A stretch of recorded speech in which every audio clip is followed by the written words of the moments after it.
Next, o banco digital que faz acontecer.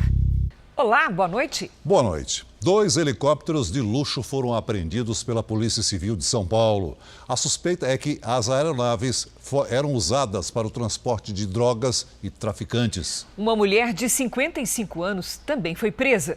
Segundo a investigação, ela era informante de uma facção criminosa.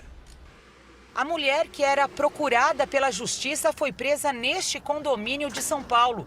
Segundo a polícia, Rezonilda Pereira Costa, conhecida como Risa, ocupa uma função estratégica para uma facção criminosa. Ela seria responsável por trazer ordens de líderes do PCC, que estão foragidos na Bolívia, para integrantes que vivem na capital paulista. Ela fugiu o perfil, é uma senhora, viajava sozinha, não trazia grande volume, então ela parecia mesmo que estava fazendo um turismo, uma visita rotineira. Ela também cuidava de pagamentos feitos pela facção a familiares de criminosos presos ou mortos durante ações em nome do grupo. A mulher, que tem 55 anos, já foi condenada a 13 anos por tráfico de drogas. Numa outra investigação, a facção criminosa tomou um prejuízo de quase 9 milhões de reais. Esses 2 helicópteros foram apreendidos aqui no Campo de Marte. A ousadia dos criminosos era tanta que eles ficavam guardados a poucos metros dos hangares das polícias civil e militar. Os helicópteros estariam sendo utilizados para levar pessoas que pertencem a facções criminosas, além de levar pessoas, levar valores ou talvez até entorpecente. O helicóptero preto estava em nome de uma pessoa que não existe. A investigação aponta que os traficantes internacionais Anselmo Santa Fausta e Cláudio de Almeida, o Django, executados há poucos meses, usavam esta aeronave. Já o helicóptero branco serviu em ao menos uma ocasião ao narcotraficante André do Rep, que está foragido. Uma vez a gente soube que o André desceu em Santos, lá num lugar conhecido lá da alta sociedade de Santos, ele desceu fazendo uso desse helicóptero. Veja agora outros destaques do dia. Petrobras reduz o preço de gás de cozinha.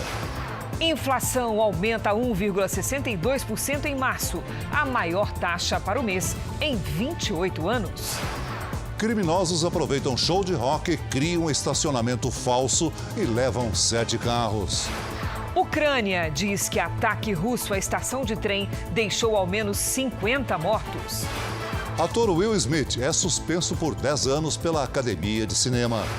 E a região da Bahia, onde a chuva é a inimiga das crianças no caminho da escola.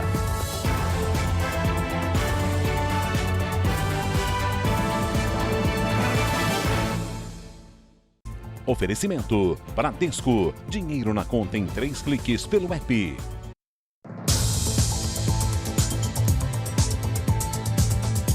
O Jornal da Record acompanhou o resgate de uma família no Rio de Janeiro que estava sob o poder de traficantes. Os criminosos acusaram as vítimas pelo furto de uma carga de drogas avaliada em R$5 mil. Foram 5 horas de terror. O garçom Wendel foi torturado por traficantes do Morro dos Prazeres, em Santa Teresa, região central do Rio. A mulher dele, grávida de 5 meses, e o filho de 1 ano acompanharam tudo. A minha mulher grávida sentada em cima de mim para ninguém me matar. Ele ficava aqui em cima, com o cinto amarrado no meu pescoço, eu aqui só de ponta de pé e eles dando um murro na minha cara. Eles estavam apontando a arma, batendo com as coisas em cima dele. A violência só terminou de madrugada quando os criminosos deixaram o local. Eles prometeram voltar no dia seguinte e ameaçaram matar a família caso saíssem de casa. Mesmo com medo, Wendel conseguiu ligar para a polícia para pedir ajuda. A equipe da Unidade de Polícia Pacificadora da comunidade montou uma operação para resgatar a família. Um adolescente suspeito de estar com o grupo foi apreendido. Os policiais fizeram o resgate, deram um primeiro atendimento, estava todo mundo muito nervoso, que eles foram torturados, amarrados, enfim. Conseguimos fazer essa ação sem nenhuma vítima. Diante das ameaças, a família precisou deixar a casa. Os policiais ajudaram na mudança. Wendel chegou ao Rio há pouco mais de 1 ano.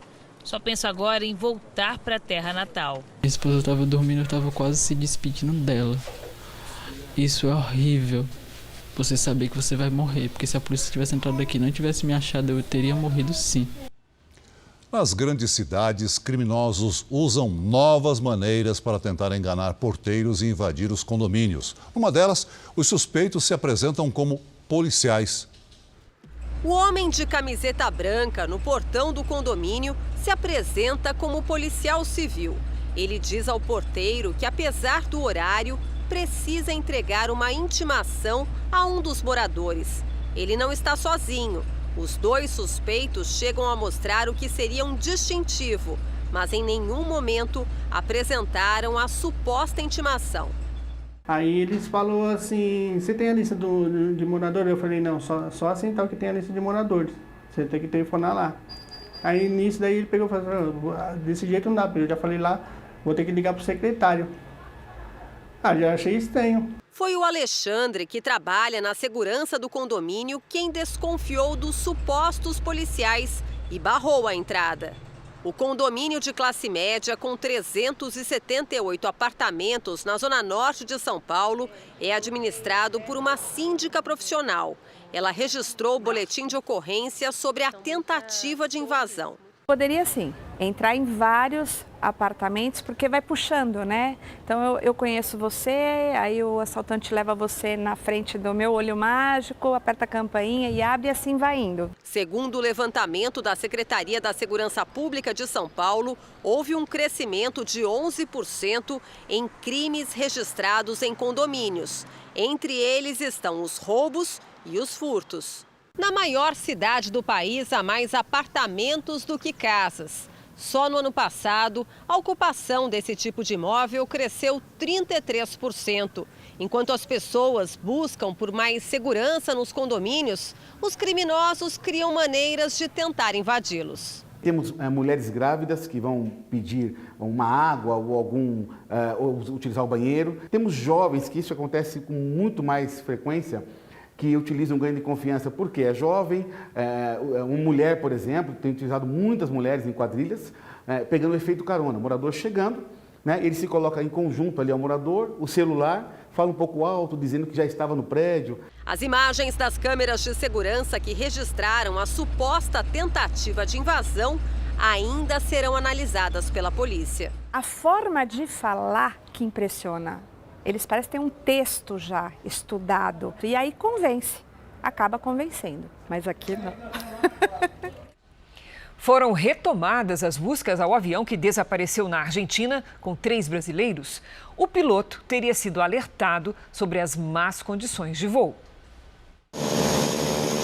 O avião da Guarda Costeira Argentina decolou hoje pela manhã para mais um dia de buscas. Ontem, os trabalhos foram interrompidos pelo mau tempo. O monomotor com 3 brasileiros partiu de El Calafate com destino a Puerto Madryn. O avião sumiu dos radares na região de Comodoro Rivadavia. Esta foto foi tirada dentro da cabine e pode ter sido o último registro dos 3 brasileiros desaparecidos. O avião era pilotado pelo empresário Antônio Carlos Ramos. Também estavam a bordo o advogado Mário Pinho e o médico Giancarlo Nercolini. Os 3 são considerados pilotos experientes, sócios do Aeroclube de Santa Catarina, onde frequentaram o centro de instrução. Parentes dos brasileiros já estão na Argentina, onde acompanham as buscas. Segundo as autoridades locais, a tripulação tentou desviar de uma tempestade e o avião desapareceu quando voava sobre o mar. O grupo voltava para o Brasil depois de participar de um festival aéreo. Eram 2 aviões de Santa Catarina que viajavam juntos. Segundo o diretor do Aeroclube de El Calafate, o piloto foi orientado a evitar o mau tempo, mas insistiu em seguir viagem. Ele teria relatado problemas com a formação de gelo sobre as asas. A outra aeronave conseguiu pousar em segurança. No noticiário internacional, a polícia de Israel divulgou hoje o nome do autor do atentado terrorista em Tel Aviv. Ele é um palestino de 28 anos que foi morto no confronto com agentes de segurança. O 4º ataque terrorista em 2 semanas foi numa das ruas mais movimentadas do centro de Tel Aviv. Após abrir fogo contra pessoas em um bar, o palestino Raad Hazim fugiu. Mais de 1.000 policiais, soldados e helicópteros vasculharam a cidade por quase 9 horas antes de encontrar o terrorista. Foi pouco antes do amanhecer quando a polícia achou o atirador no bairro histórico de Jaffa. Ele estava escondido aqui, atrás desse carro, perto de uma mesquita que ainda estava fechada. De acordo com as autoridades, ele sacou uma arma e os policiais atiraram. Hazim vivia no campo de refugiados de Jenin, na Cisjordânia. De acordo com a agência de segurança, ele estava em Israel ilegalmente e não fazia parte de nenhuma organização.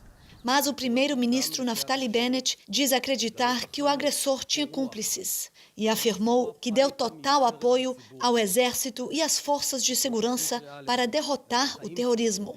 O pai do atirador elogiou as ações do filho para palestinos que comemoravam o ataque em frente à casa da família. Flores, velas, bandeiras de Israel e o silêncio marcam o local do ataque que matou 3 pessoas em Tel Aviv. Uma das vítimas, Eitan Meguini, de 27 anos, tinha ficado noivo no mês passado. O enterro está marcado para domingo.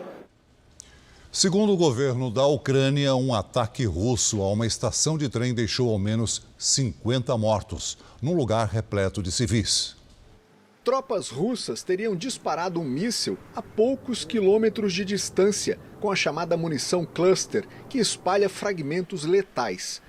Esse armamento é proibido desde 2008. No local havia pessoas que tentavam deixar a região atacada.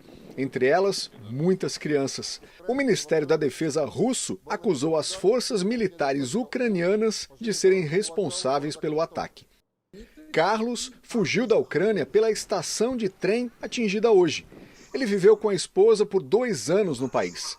Eles saíram de Kramatorsk, na região leste do país, depois que o prédio onde moravam foi atingido. Dia 18 de março, foi mísseis balísticos que destruíram o bairro inteiro.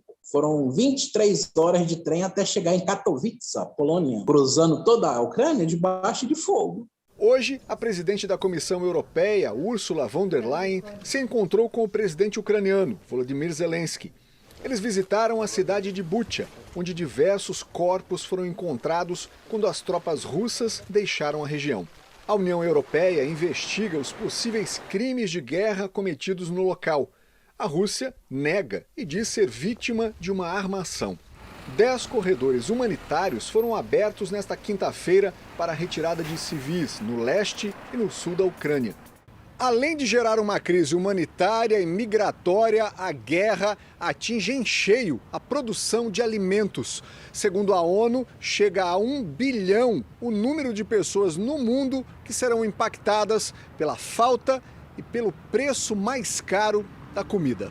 Rússia e Ucrânia estão entre os maiores exportadores do setor agrícola, inclusive de produtos usados na fabricação de fertilizantes. Veja a seguir, Petrobras anuncia a redução do preço de gás de cozinha nas distribuidoras a partir de amanhã. E na série especial, a dura rotina de alunos no sul da Bahia. Em dias de chuva, muitos não conseguem chegar à sala de aula.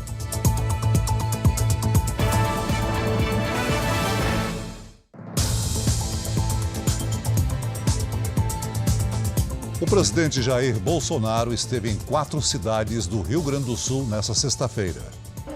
A primeira parada de Jair Bolsonaro no Rio Grande do Sul foi em Pelotas, a 240 quilômetros de Porto Alegre, onde participou da inauguração de um trecho da duplicação das BRs 116 e 392.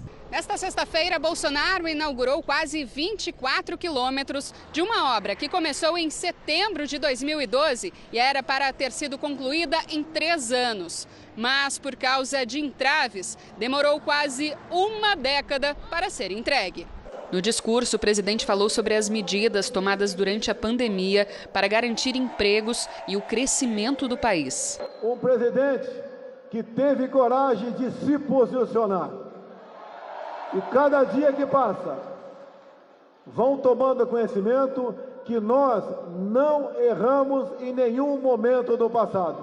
Enfrentamos a pandemia, quando todos achavam que a economia do Brasil ia lá para baixo, isso não aconteceu. Bolsonaro voltou a falar em voto auditável. Podem ter certeza, tem poucas pessoas em Brasília que mandam muito, mas nenhuma delas mandam em tudo. Os votos por ocasião das eleições de outubro serão contados. O segundo compromisso do presidente foi em Bagé, onde inaugurou a unidade de radioterapia do setor de oncologia da Santa Casa de Caridade. Bolsonaro ainda visitou as obras da barragem de Arvorezinha, que devem resolver o problema da falta de água na cidade. O último compromisso do presidente no Rio Grande do Sul foi em Passo Fundo. Bolsonaro participou da reabertura do aeroporto Lauro Cortes, que se tornou o segundo maior aeroporto do estado. No final do dia, o presidente seguiu para Londrina, no Paraná. O ex-governador paulista Geraldo Alckmin foi indicado pelo partido dele, o PSB, Partido Socialista Brasileiro, como pré-candidato a vice-presidente na chapa de Luiz Inácio Lula da Silva, do PT. O evento em São Paulo reuniu lideranças dos dois partidos. O nome de Geraldo Alckmin ainda precisa ser aprovado pelo PT. O Diretório Nacional do partido se reúne para discutir o assunto na semana que vem. A Caixa Econômica Federal liberou hoje a consulta para o saque de até R$1.000 do FGTS. Foi difícil acessar a conta pelo aplicativo do FGTS durante o dia, segundo relatos de usuários. Fizemos o teste, atualizamos a nova versão do aplicativo que foi liberada hoje, mas em várias tentativas, a mesma mensagem de erro. Não foi possível atender a sua solicitação no momento? Por favor, tente mais tarde. Em nota, a Caixa reconheceu que o sistema enfrentou instabilidade ao longo do dia, mas disse que o serviço foi restabelecido e opera normalmente. O trabalhador pode consultar o valor a receber e conferir o calendário de depósitos pelo aplicativo e pelo site da FGTS. Quem preferir também pode ir até uma agência da Caixa. Cerca de 42 milhões de trabalhadores vão poder sacar até R$1.000 da conta do FGTS, o Fundo de Garantia do Tempo de Serviço. Basta ter saldo suficiente e seguir o calendário de pagamentos, de acordo com o mês de nascimento do beneficiado. O dinheiro vai ser depositado na conta digital da Caixa e pode ser movimentado pelo aplicativo Caixa Tem. Quem ainda não tiver a conta não precisa se preocupar. Ela vai ser criada de forma automática pelo banco. Para usar o dinheiro é simples. É possível pagar contas com o aplicativo, transferir o valor para outros bancos ou sacar a quantia em terminais de autoatendimento da Caixa e casas lotéricas. Os primeiros a receber o dinheiro vão ser os nascidos em janeiro, em 20 de abril. O último pagamento vai ser em 15 de junho, para os aniversariantes de dezembro.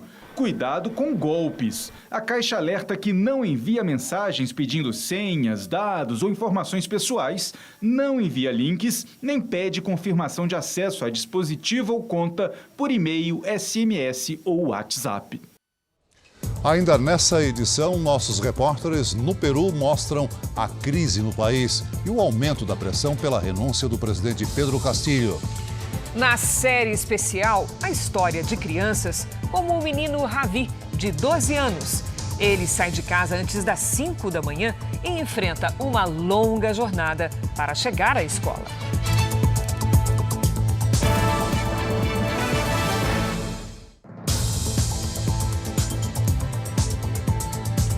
Um assalto a banco terminou com a morte de um dos ladrões em Santana da Boa Vista, no Rio Grande do Sul.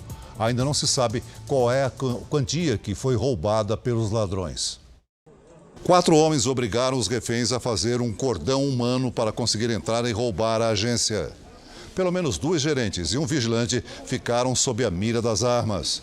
Os policiais reagiram e um dos criminosos morreu durante o tiroteio. Nenhum policial ficou ferido. A polícia, com a ajuda de um helicóptero, tenta achar os 3 criminosos que fugiram pelas estradas da região. Agora, um alerta aos pais e professores. Circula entre os adolescentes um desafio que pode causar problemas graves de saúde. Quando usado corretamente, o produto comum nos estojos escolares é inofensivo.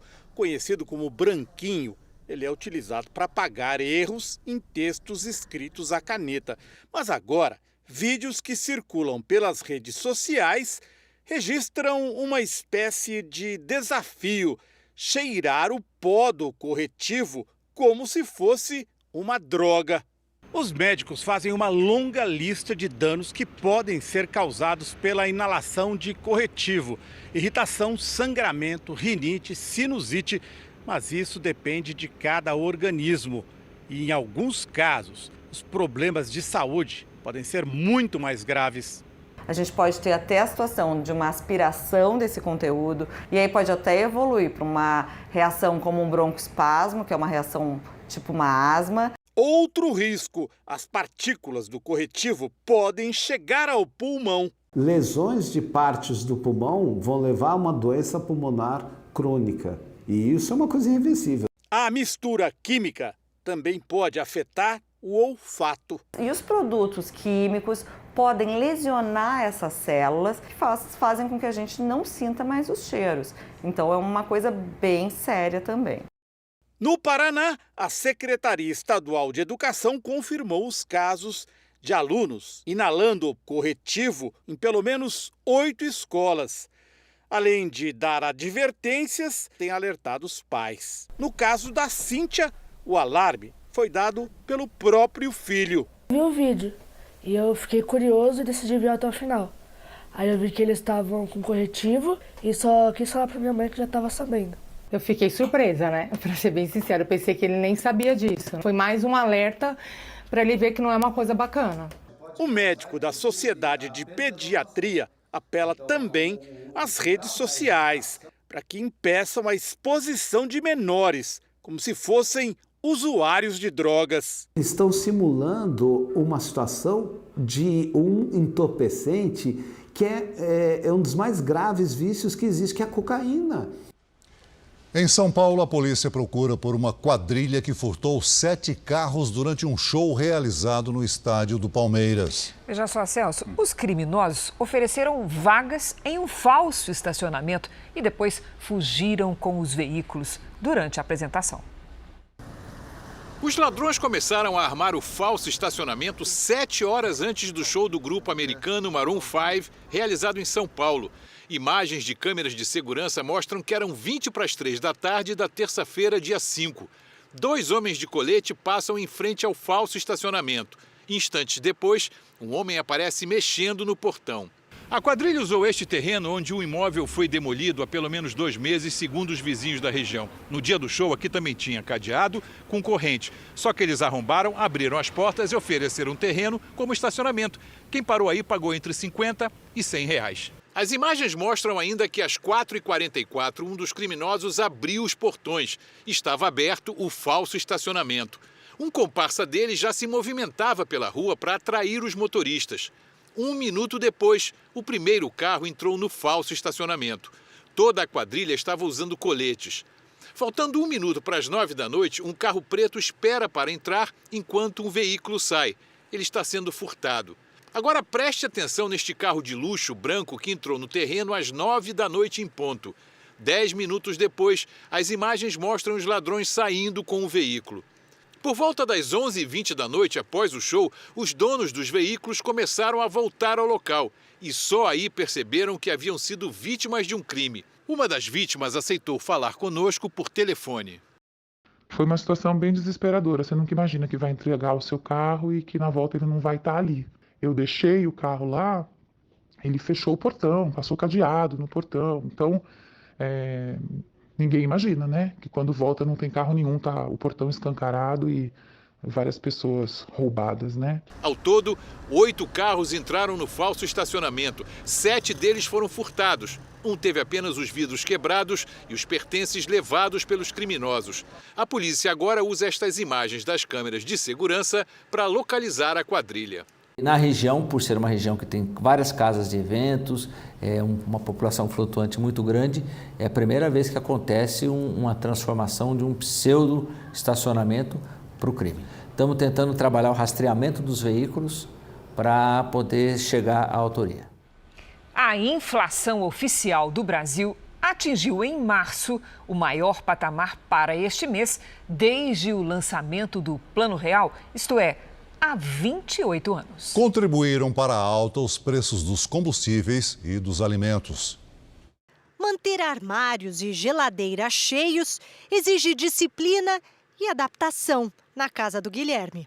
Ou nós deixamos de consumir algumas coisas ou substituímos uma marca por outra. Um hábito que a gente não tinha e agora tem é o de levar a calculadora para o mercado. É a vida em tempos de inflação, com mudanças em casa e no trabalho. Nós tínhamos o hábito de pedir 3, 4 vezes por semana delivery ou sair para jantar uma vez por semana. A gente também cortou isso pela metade. Eu gastava antes, em média, 1 tanque por semana. A gente reduziu consideravelmente o consumo, deixando o carro em casa, fazendo home office e até mesmo trabalhando de ônibus. O IPCA, Índice Nacional de Preços ao Consumidor Amplo, que é a inflação oficial medida pelo IBGE, teve alta de 1,62% em março. Em fevereiro, tinha sido 1,01%. Foi a maior variação para esse mês desde 1994. Nos últimos 12 meses, o IPCA acumula alta de 11,3%, índice mais alto desde 2003. Você tem a guerra, né, todo o conflito no leste europeu, o que bate muito em petróleo. A gente tem que lembrar que a Rússia é um grande exportador de petróleo, mas não só petróleo, fertilizante, a região toda produz trigo. Isso tudo gerou um choque grande. O item que mais pesou na inflação foi o combustível. A gasolina subiu quase 7%. E o óleo diesel, mais de 13%. O aumento dos combustíveis causa impactos em toda a economia, no preço dos alimentos, por exemplo. Juntos, transportes e alimentação contribuíram com 72% da inflação de março. Para conter a inflação, o Banco Central vem aumentando a taxa básica de juros da economia, a Selic. Uma lei recente muda a cobrança do ICMS, que é um imposto estadual, sobre os combustíveis. O Ministério da Economia também zerou as alíquotas de importação do etanol e de alguns alimentos da cesta básica. Além disso, as recentes desvalorizações do dólar e quedas dos preços do petróleo no mercado internacional ajudam a diminuir a pressão da inflação. A solução para o Banco Central é tentar reduzir ainda mais a quantidade de dinheiro na economia para ver se, de alguma medida, estanca essa sangria, né? Como todo brasileiro, o Guilherme quer que as coisas melhorem, mas não deixa de economizar. Eu espero o melhor, mas me preparo para o pior. O governo estuda reajustar os salários dos servidores e ampliar a faixa de isenção do imposto de renda de pessoas físicas. A primeira possibilidade em avaliação pelo governo é a ampliação da faixa de isenção do imposto de renda de pessoas físicas. Atualmente, todo trabalhador que ganha acima de R$ 1.903,98 por mês é obrigado a contribuir. Fontes da equipe econômica com quem eu conversei explicaram que não será possível ampliar a faixa de isenção para até R$ 2.500, como está proposto na reforma tributária que está parada no Senado. Nesse caso, o valor será menor, mas ainda não foi definido. O governo avalia usar arrecadação maior neste ano para corrigir a tabela do imposto de renda. Em fevereiro, foram arrecadados mais de 148 bilhões de reais, aumento de 5,27% em relação ao mesmo período do ano passado. É o melhor desempenho para o mês desde 1995. Somados janeiro e fevereiro, a arrecadação federal alcançou quase 384 bilhões, uma elevação de quase 13%. Segundo economistas, a alta na arrecadação, em parte, é explicada pelos números também elevados da inflação. Parte desse excesso de arrecadação já foi usada para a redução de 25% sobre o IPI, Imposto sobre Produtos Industrializados. Também é avaliada a possibilidade de ocorrer uma pequena redução no IRPJ, o Imposto de Renda das Empresas, para estimular investimentos no país. As decisões ainda dependem dos números que serão apresentados pela equipe técnica. Os cálculos são feitos na Receita Federal. Outra iniciativa do governo pode ser conceder um aumento salarial para os servidores. Uma das sugestões analisadas é fazer isso por meio do reajuste do Vale Alimentação, já que este é um recurso não tributável e pago apenas aos servidores da ativa. O acréscimo seria de R$ 400 a mais por servidor. Também não foi descartada ainda a possibilidade de um reajuste nos salários mesmo.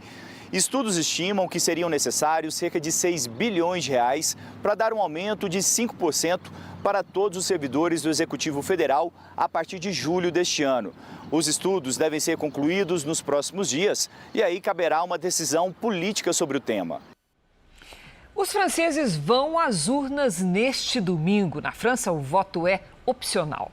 Na corrida presidencial estão 12 candidatos. Entre eles, Emmanuel Macron, que tenta a reeleição. No último dia de campanha, políticos nas ruas e muitos pedidos de votos onde foi possível falar com o eleitor. É a última chance de conquistar 30% dos franceses que ainda não se decidiram sequer se vão votar, segundo as últimas pesquisas. Os jovens são os mais indecisos.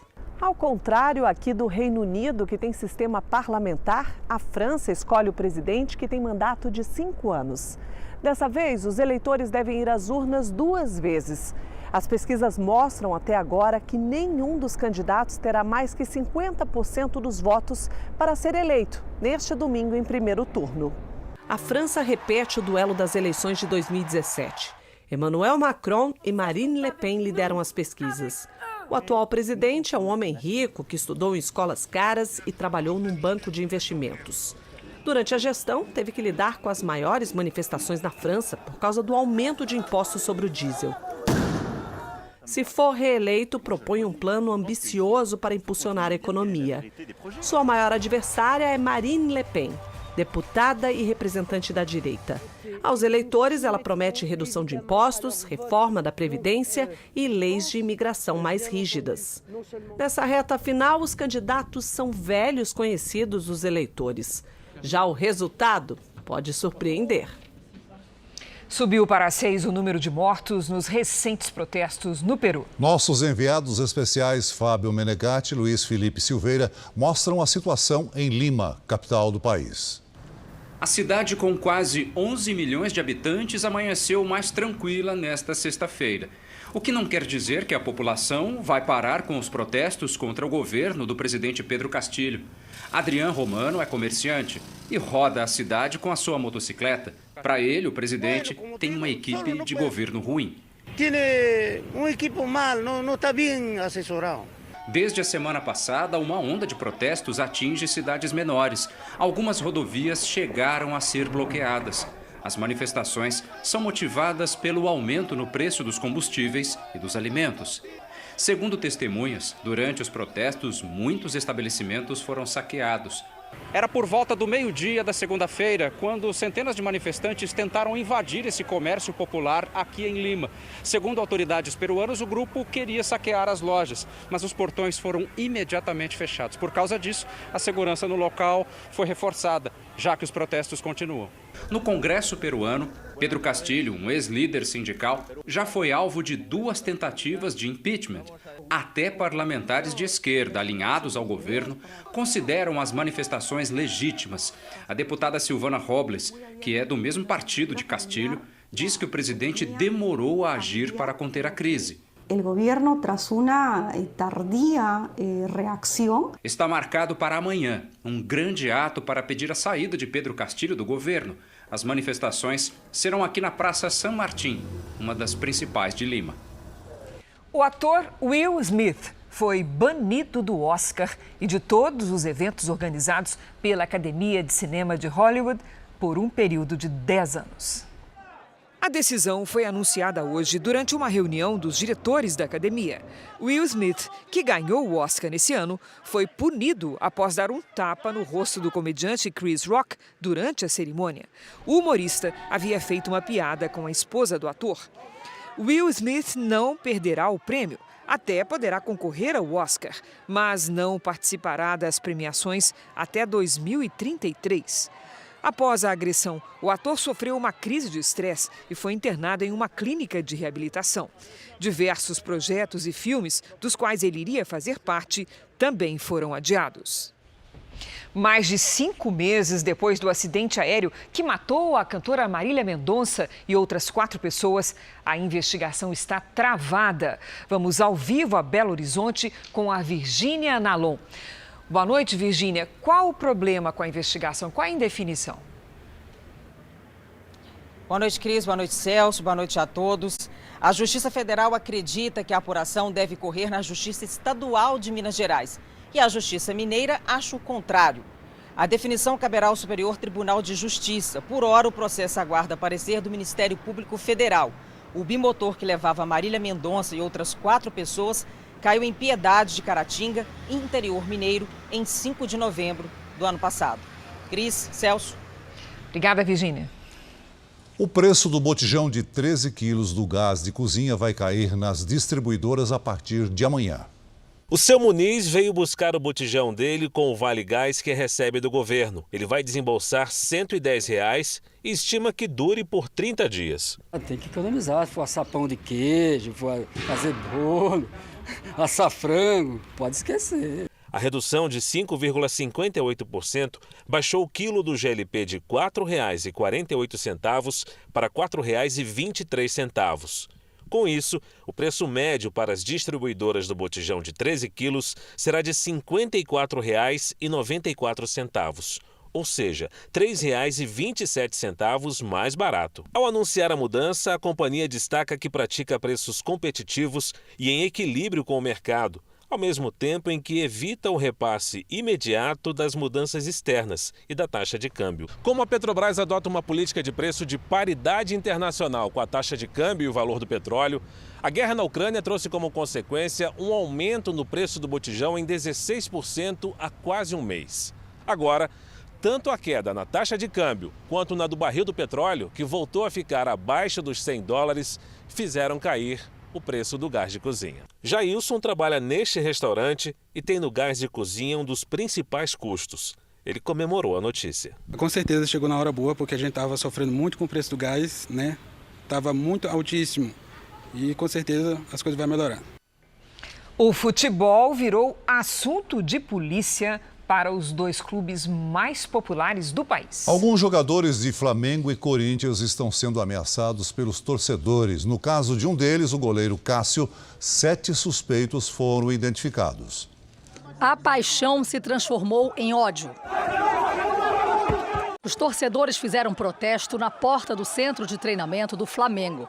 Cada jogador que entrava no Ninho do Urubu era hostilizado. Os manifestantes deram tapas e socos no carro de alguns atletas. O artilheiro Gabigol procurou acalmar os ânimos e saiu do carro para tentar conversar, mas sem sucesso. Teve que ser escoltado por seguranças. Um torcedor foi levado para a delegacia porque tentou tirar a arma da mão de um policial.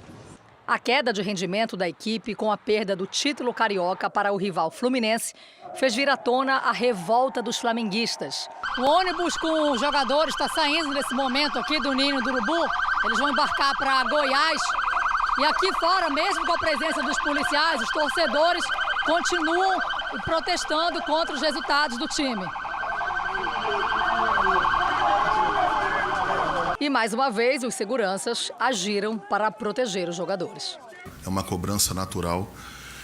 A torcida do Flamengo, os conselheiros do Flamengo sempre foram muito duros com qualquer dirigente quando os resultados não vieram. Isso foi num passado longo, isso foi num passado recente, isso não seria diferente de mim. Em São Paulo, a mesma tensão. Cássio, goleiro do Corinthians, recebeu ameaças de morte e procurou a polícia. Mensagens e áudios foram enviados ao personal trainer da esposa do jogador. Em uma foto, revólver e balas sobre uma camisa do time. Em nota, o clube repudiou as agressões e tem dado todo o respaldo ao atleta e sua família. Os áudios também mencionavam o zagueiro Gil, que arquivou todas as fotos relacionadas ao Clube do Parque São Jorge dos seus perfis em redes sociais. Ontem ele esteve entre os líderes do elenco que participaram de uma conversa com membros da torcida organizada que foi ao centro de treinamento protestar. Pelo menos 2 suspeitos compareceram à delegacia. A Polícia Civil identificou 7 perfis que ameaçaram alguns jogadores e dirigentes do Corinthians. Alguns já estão aqui na delegacia prestando depoimento, todos irão responder pelo crime de ameaça. Para o ex-jogador Atirson, hoje comentarista da Record TV, falta punição a torcedores que usam a violência como forma de protesto. O Ministério Público ele tem que tomar atitude com isso. Cadê o sindicato do atleta? Cadê as federações? Cadê os dirigentes para começar a tomar um pouco mais de postura? Porque não pode acontecer. Morreu hoje, aos 90 anos, o jurista Dalmo de Abreu Dallari, professor emérito da Faculdade de Direito da Universidade de São Paulo. Considerado um dos principais especialistas do país na área de direito constitucional, Dallari foi autor de livros e professor por mais de 60 anos. A causa da morte, segundo a família, foi um acidente vascular cerebral.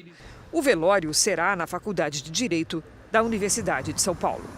Dallari deixa esposa, 7 filhos, 13 netos e 2 bisnetos. Este ano, a quantidade de chuva em Manaus está abaixo do esperado. Mesmo assim, o nível do Rio Negro passou dos 27 metros, um dos maiores da história. Vamos conversar com a Lidiane Sayuri. Boa noite, Lid. Qual é a explicação para esse fenômeno? Vamos lá, Cris. Boa noite para você, Celso. Para quem nos acompanha, boa noite a todos. A chuva sobre o Amazonas foi mal distribuída e tem atingido mais fortemente os pontos de captação do Rio Negro. No fim de semana, há risco de alagamentos em Manaus. Nas imagens de satélite, as nuvens carregadas estão bem espalhadas por toda a região norte. A umidade e o calor provocam as nuvens de chuva. Além disso, o encontro dos ventos dos dois hemisférios, essa escadinha aqui no mapa, também ajuda na formação das tempestades. No sudeste, alerta para o litoral paulista e o Rio de Janeiro, com previsão de temporais, ventania, granizo e ressaca. Apenas no Rio Grande do Sul, no interior de Santa Catarina e na faixa que vai de Goiás até a Bahia, o tempo fica firme. O sábado começa com temperaturas baixas. Na Serra Catarinense faz 9 graus. E à tarde esquenta, máxima de 26 em Porto Alegre, 32 no Rio de Janeiro, em Salvador e Manaus e até 35 em Cuiabá. Atenção para a capital paulista nas próximas horas. Chance novamente de chuva forte e isolada com risco de granizo e trovoadas. O sábado amanhece com chuva, mas logo o tempo abre, esquenta e faz 30 graus. O domingo vai ser mais fresquinho, com máxima de 27. No Tempo Delivery, atendemos o Júnior, que é de Vitória da Conquista, na Bahia. Vamos lá. Oi, Júnior. Seguinte, até segunda-feira o sol aparece entre muitas nuvens e se chover será algo bem leve e isolado. Máximas de 30 e de 31 graus no fim de semana. Agora o Ezequias, que está de olho na previsão para a Cachoeira do Arari, Pará. Vamos lá. Ezequias, fim de semana típico da região. Tempo abafado, com pancadas de chuva e máximas de 33 e de 34 graus. Participem também do Tempo Delivery pelas redes sociais. Basta mandar uma mensagem com a hashtag #VocêNoJR. Bom fim de semana, gente. Para você também, Lid. Para você também, Lid. O governo do Canadá tem uma proposta para exigir que grandes empresas de tecnologia como o Facebook e o Google paguem aos veículos de comunicação pela exibição de notícias. A proposta, que foi enviada ao Congresso canadense hoje, determina o pagamento com base nos lucros obtidos pelas empresas de tecnologia. Os acordos serão mediados por um órgão do governo que poderá intervir se os dois lados não chegarem a um valor justo. A medida é semelhante à adotada pela Austrália no ano passado, que obriga as corporações a pagarem pelo uso de conteúdos jornalísticos em plataformas. Segundo dados do governo canadense, mais de 450 veículos fecharam no país desde 2008, enquanto os gigantes de internet monopolizaram o mercado de publicidade digital. No sul da Bahia, as aulas dependem do clima. Se chove, tudo fica mais difícil. Às vezes é preciso voltar para casa do meio do caminho. Uma situação que prejudica o aprendizado e desanima pais e filhos. Em Ilhéus, uma das escolas fechou e os alunos foram transferidos para outra, na cidade vizinha. O percurso é longo e ruim.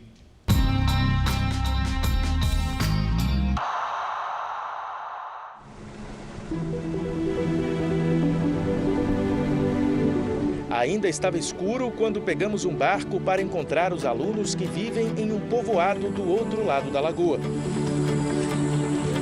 A travessia termina e a caminhada segue dentro da mata, ainda da madrugada.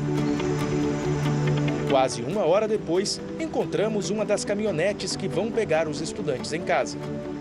Agora são 4h30 da manhã. O Isaac, motorista da caminhonete, está saindo de casa para buscar os alunos aqui da região.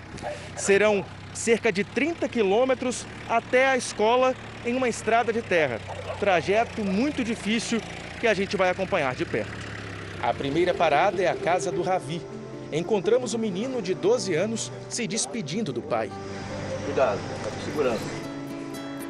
Ravi conseguiu lugar dentro do carro, mas à medida que o trajeto continua, os 4 lugares da cabine são preenchidos. A caminhonete 4x4 é um dos poucos veículos que conseguem passar pela lama do povoado. São 5h06 da manhã, a carroceria da caminhonete já está cheia. Eu achei aqui um cantinho e está bem difícil, não tem segurança alguma. A gente está completamente solto, aqui tem muita curva, muita ladeira, o caminho é de terra, é irregular, bastante irregular. E dá para ver realmente o perigo ao qual esses estudantes estão expostos. Para piorar, começou a chover agora, está garoando bastante e vai todo mundo se molhando mesmo para a escola. Rapaz, eu acho que é uma coisa que tem que ser melhorada, né, velho? Os alunos, eu mesmo não queria mais estudar não, velho. O dia amanhece e a chuva aperta. A gente se molhou, o material dos meninos, ainda faltam 5 minutos dessa estrada de terra, daqui eles vão para uma Kombi, de uma Kombi para um ônibus leva eles até a escola, tem mais ou menos 1 hora ainda de viagem até a sala de aula.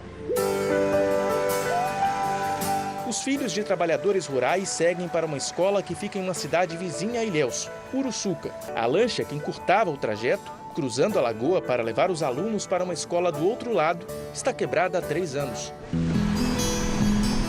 Outro grupo já esperava o carro, que segue por mais 1 hora em uma estrada um pouco melhor. Em um canto, Maiara repassa a lição no caderno. Filha de dona de casa e pai agricultor, a menina sonha em chegar à faculdade. Penso em fazer curso. De quê? De medicina. Chegou agora uma notícia por meio de um motorista que passou por aqui, que tem um caminhão atravessado aqui nessa estrada, ele derrapou na lama e o ônibus escolar está atrás dele sem poder passar. Os estudantes vão retornar para casa, não conseguirão chegar hoje à sala de aula. A gente vê o desempenho dele, que eles querem realmente, né, conseguir algo na vida e faz todo esse sacrifício, né, e um dia perdido. Uma frustração para quem acordou tão cedo para estudar. A gente tem que pegar com um colega as atividades perdidas.